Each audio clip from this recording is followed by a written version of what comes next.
எடுத்து போய் அவருடைய வார்த்தைகளை கவனித்தோமையானால் 2வது அத்தியாயம் 177வது வசனத்தை பாருங்கள்.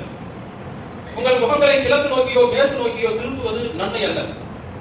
நீங்கள் இஸ்லாத்திற்குள் வந்துவிட்டு அந்த சட்டத்திட்டங்களை தெரிந்து கொண்டு அதில் திளைத்து போய் அதில் நீங்கள் உச்சி முதல் பாதம் வரை அறிந்ததற்கு பிறகு உங்கள் முகங்களை கிழக்கு நோக்கியோ மேற்கு நோக்கியோ திரும்புவதால் நீங்கள் நன்மை அடைந்து கொள்ள முடியாது.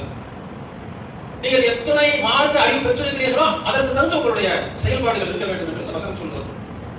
உங்கள் முகங்களை கிழக்கு நோக்கியோ மேற்கு நோக்கியோ திருப்புவது நன்மை அல்ல, மாறாக அல்லாஹ்வையும் இறுதி நாளையும் வானவர்களையும் வேதங்களையும் நபிமார்களையும் இதெல்லாம் அந்த திரும்பப்பட்ட 5 தூணின் சட்டங்களில் வராது.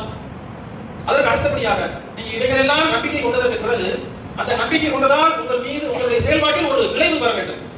அது என்னவென்றால் அதே வசனத்தில் அல்லாஹ் ரஹ்மான் சொல்கிறார், உறவினர்களுக்கும் அனாதைகளுக்கும் ஏழைகளுக்கும் நாடோடிகளுக்கும் யாசிப்போருக்கும் மற்றும் அடிமைகளை விடுதலை செய்வதற்கும் மன விருப்பத்துடன் செல்வத்தை நீங்கள் வழங்க வேண்டும்.